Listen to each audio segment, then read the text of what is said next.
Hello again. Sarah's just still going to just be in the background setting up while I do this. I hope that's okay.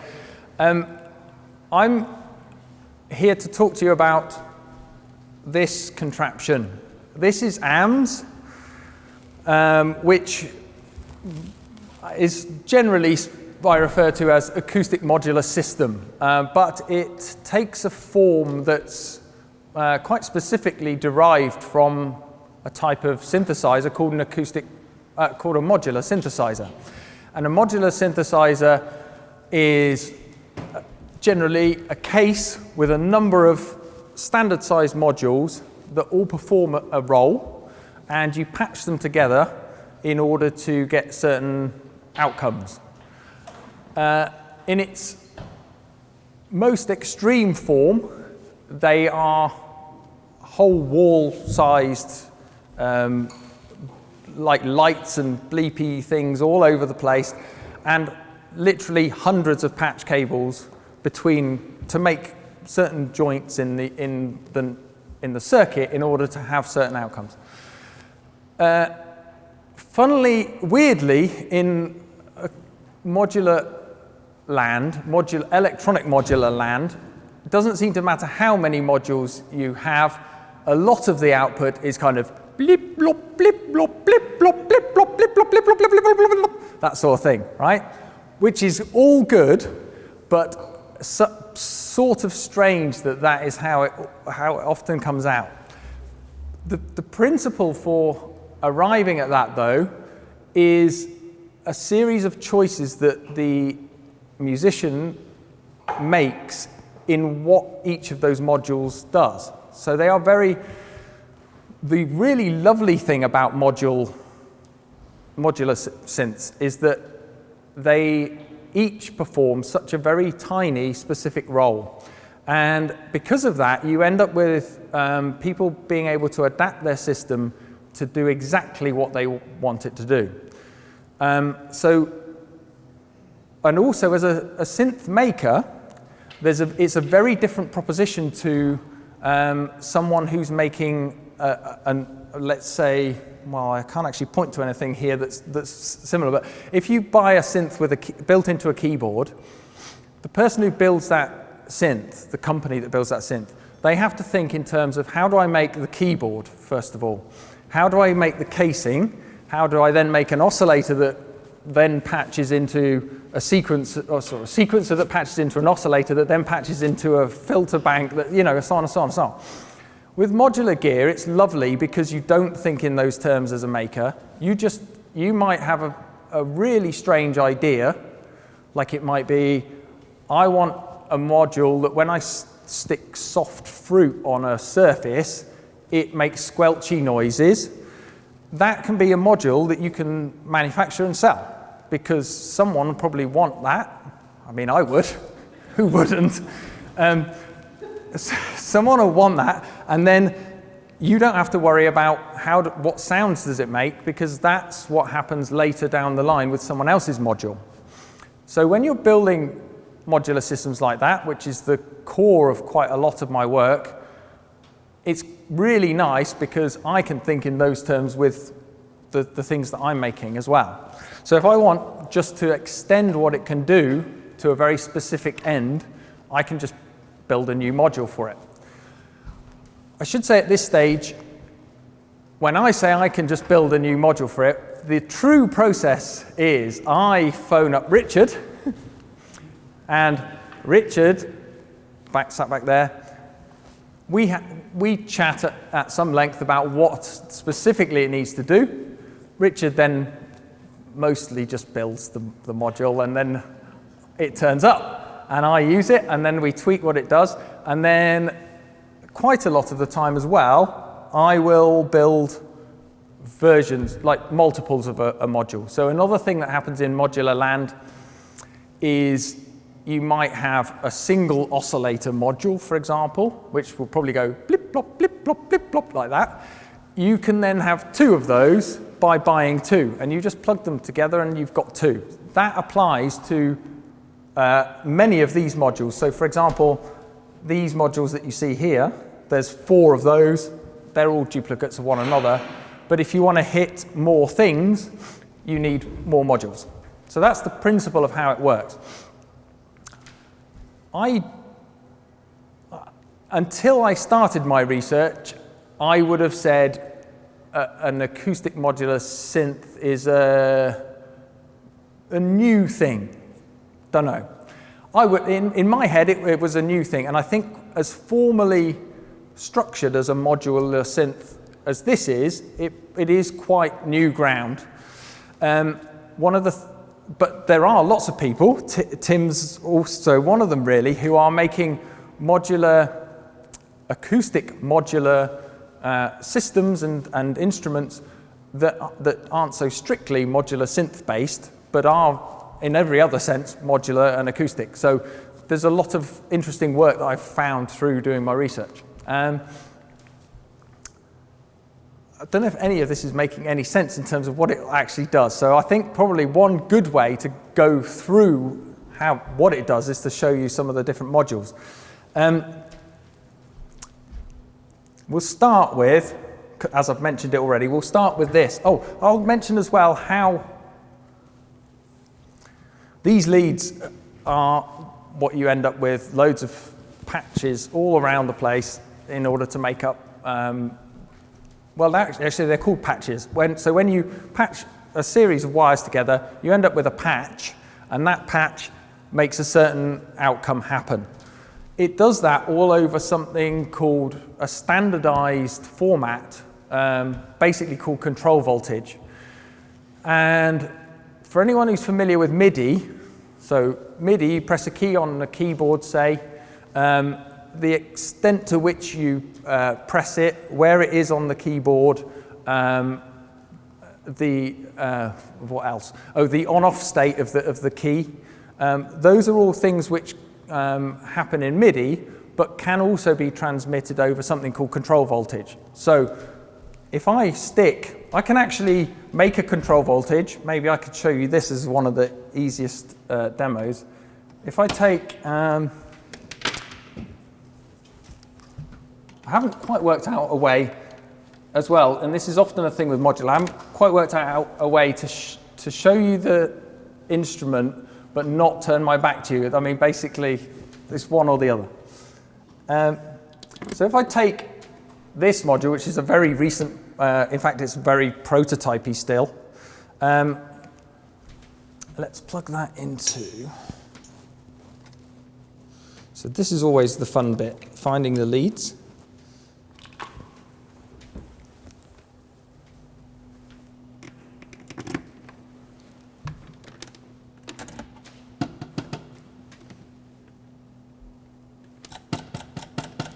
Okay, this module picks up tapping and converts it into a control voltage. So it's the most basic control voltage that you could want. So if I then pop my little thing up there, take a beater out of here, we stick this on here. It's not really going to hit that very well, is it? Let's take this. So now, every time I do that, it clouts that, okay? That is just these things are just strange microphones that when you hit them, create enough voltage. They create they will light an LED if you bend them, for example. So they're a strange little microphone element that in this context, it creates enough voltage to just trigger the control voltage on the input of one of these. The other thing with modular stuff, and this applies to acoustic modular and electronic modular really, is that you have a set series of stages. You have stages that are intended to control the system, stages that are intended to make sounds, stages that are intended to shape sounds, etc. That applies in this, and in the case of just the general control, I'm able to use quite standard equipment in order to do that, because it all works over control voltage.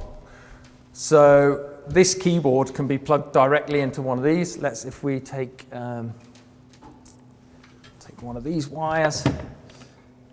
This is a bought keyboard, so I don't have to worry about the building of the keyboard thing again. And I'm going to put a slightly more sensible beater on there.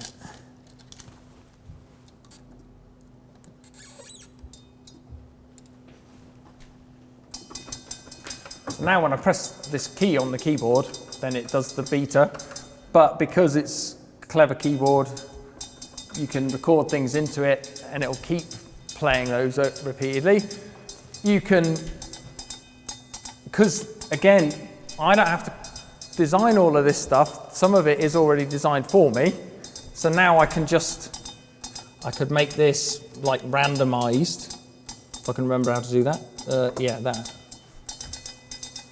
And then it just carries on about its business over control voltage, straight out of this controller and straight into the module.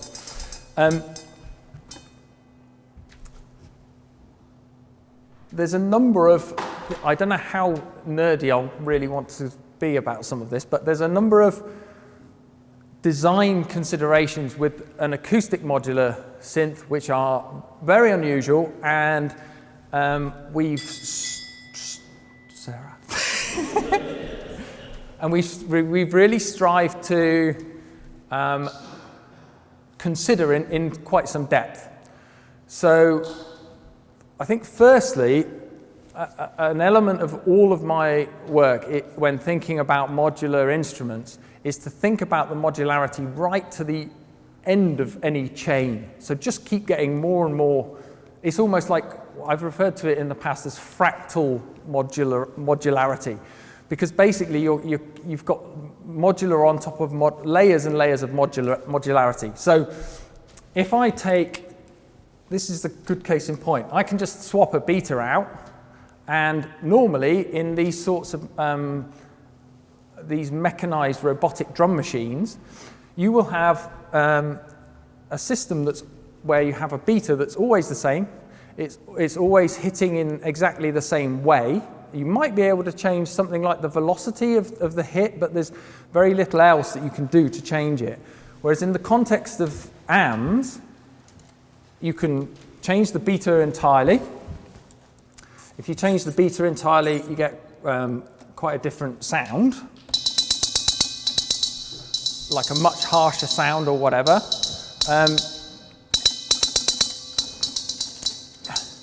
These are then magnetic, so you can attach other bits onto it, which kind of knackers it a bit, but in a nice way, makes it kind of really organic, modular system.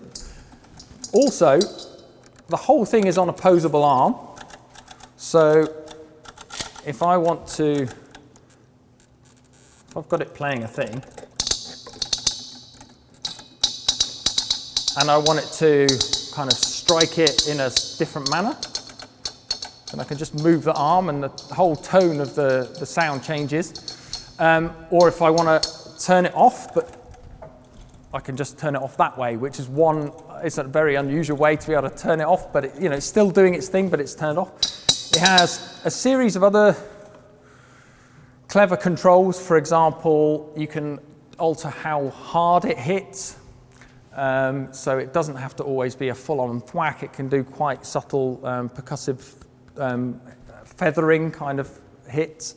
They come in pairs on this module because the second of these is controllable in a way where it doesn't just do a single hit. It can have pressure applied, so that, for example, if you're dampening a skin or something like that, you can press it harder to dampen more or less, and so on. So each of the drum modules has all of that capability built into it and is very malleable from a performance point of view. That's where the bit I mentioned up there about kind of human and machine music really comes in, because a lot of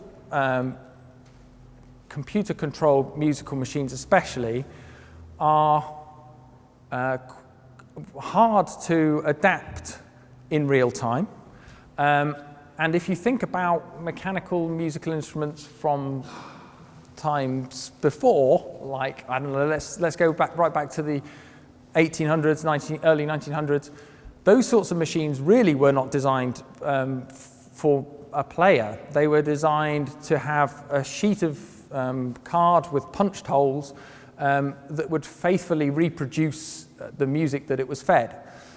A lot of my work fights that tendency and that way of approaching it. So to make a live playable, but also computer controllable and or sequenceable at least system. So it deals with some of the playing while I get on with doing other things. So I don't know, if you can do any manner, of course, of playing along with this whilst it's running all of the rest of the stuff for you.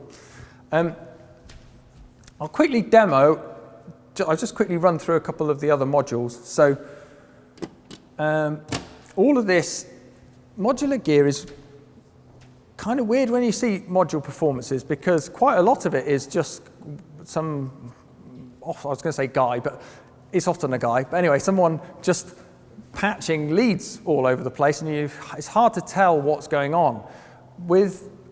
That's is another reason why I think acoustic modular is quite an interesting concept and way of approaching it, because it does lead to, you still have me, the guy, patching all of the leads in and out, but you then have some visual representation of what happens as a result. So I don't know, let's, if I plug this one into here, say, so I can make this bellows move. I don't know if you can see that. That bellows now moves when I press the key on the keyboard, okay?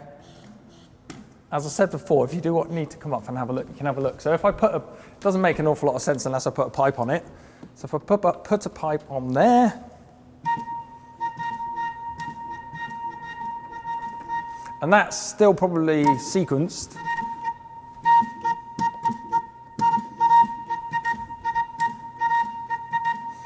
And it'll keep peeping the pipe. You can tell it how much to peep it.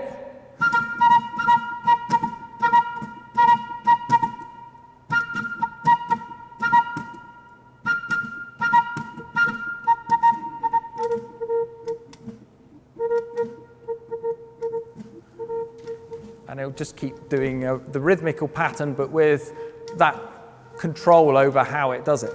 Now, the other thing with it all being inside out in the way that it is, so that you've got access to all of these things, is that normally an organ pipe is stuck away out of, I mean, you might be able to reach them on some, there's a huge set of them up there that I'm very aware of. You might be able to reach them in some cases, but most of the time that is certainly not the done thing.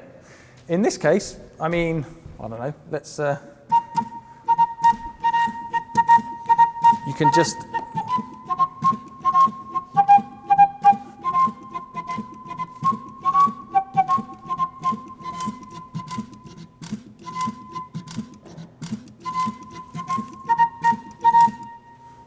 adapt the sound that it makes in real time. And as I said before, some modules you just kind of need more of. So there are 3 of those. So you've got 3 separate organ pipe playing modules.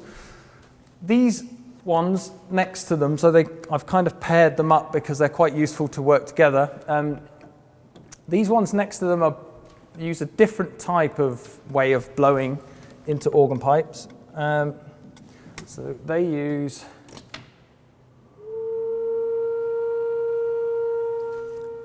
a fan, and that gives you a drone instead of that sort of percussive organ pipe note. These have 2 ways of controlling them. So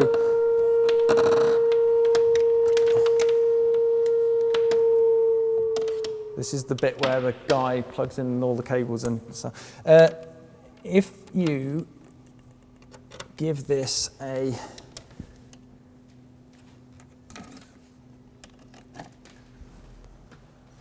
So these can be played so that when you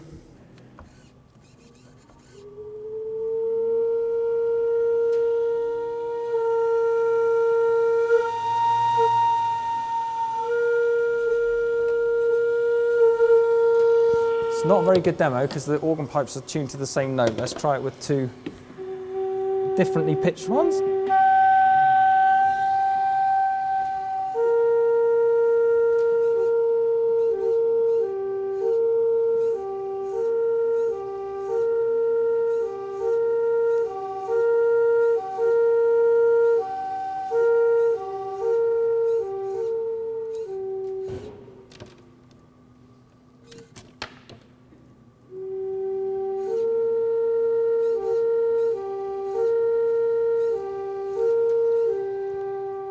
So what that allows you to do is have drone notes that originally they had two drone notes and you could switch between them.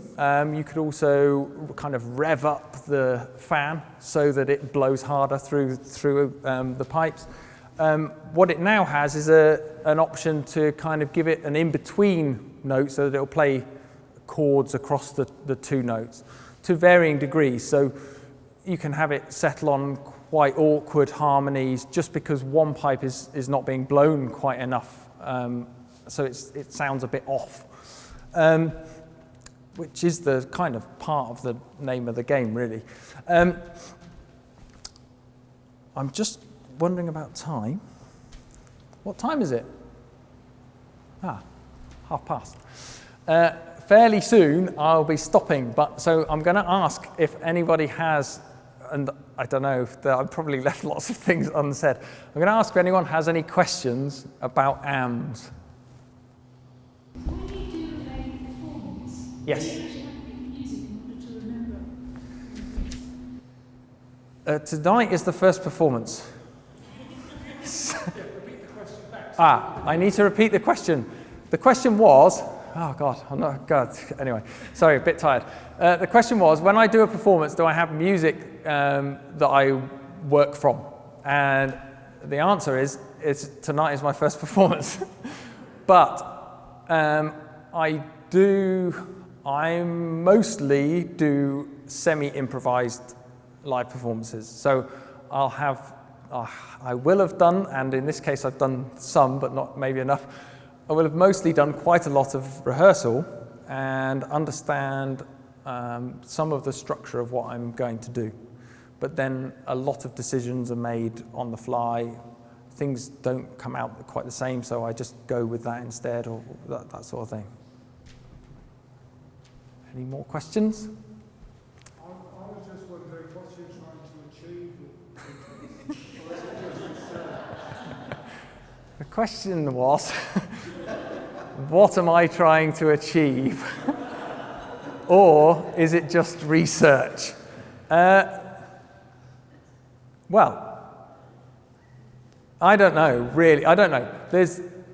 I'm certainly trying to answer some of the questions that some of the music that I used to listen to, and do still sometimes listen to, posed as an audience member. So I'm quite into electronic music. I used to go to a lot of electronic music live performances, and I put the emphasis on live there a little bit because quite often I was faced with a live performance that I didn't know what the person was doing. You know, it was very hard to discern what was going on. So at least a significant chunk of why I build these sorts of machines is to answer that for myself as an audience member in those situations, because I want to feel like it's an exchange, one that's open and people understand what's going on. So that's part of it. I also, I think the area in general of people making mechanical musical instruments with human players is hugely underexplored, and I don't know, maybe some instruments will come out of it that are useful to somebody, I don't know. So, certainly I think some processes will do. But anyway. Any more questions? Yes. Did AMS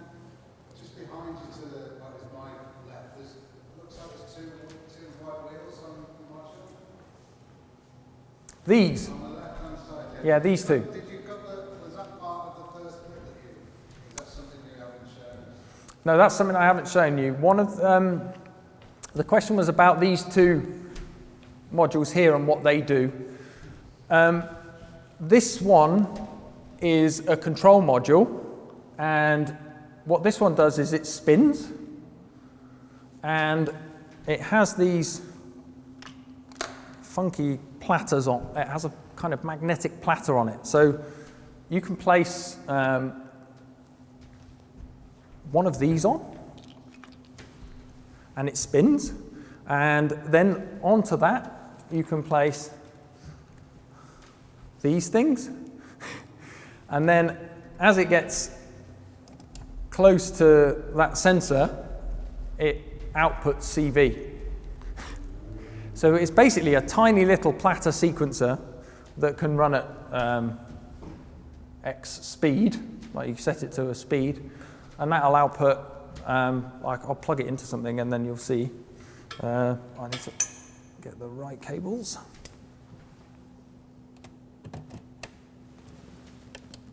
That's maybe not quite going to reach. Hang on a sec.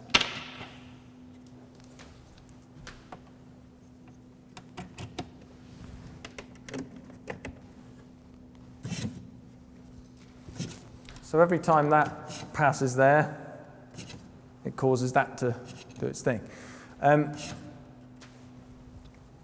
So that's a control module, which we don't have many of.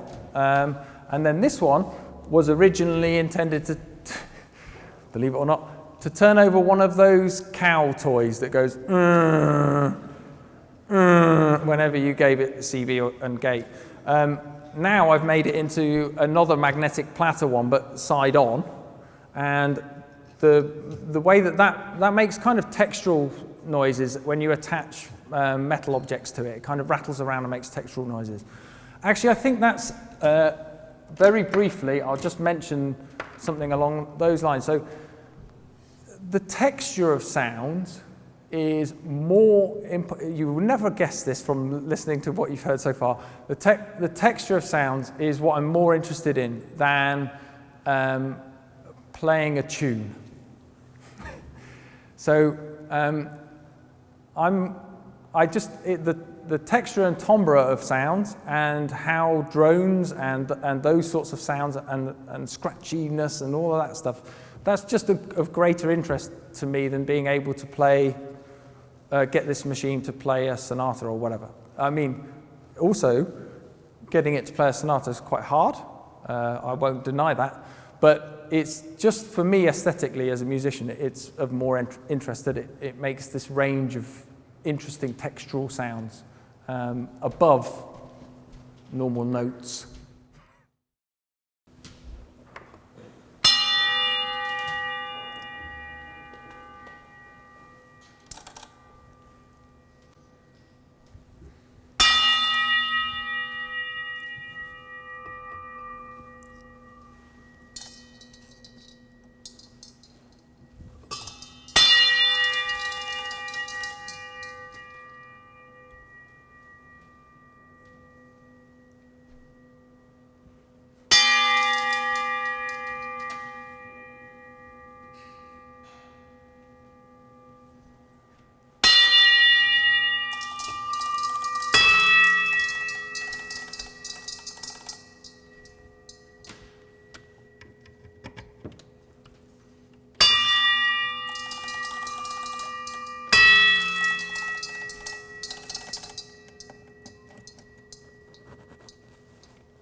Thank you.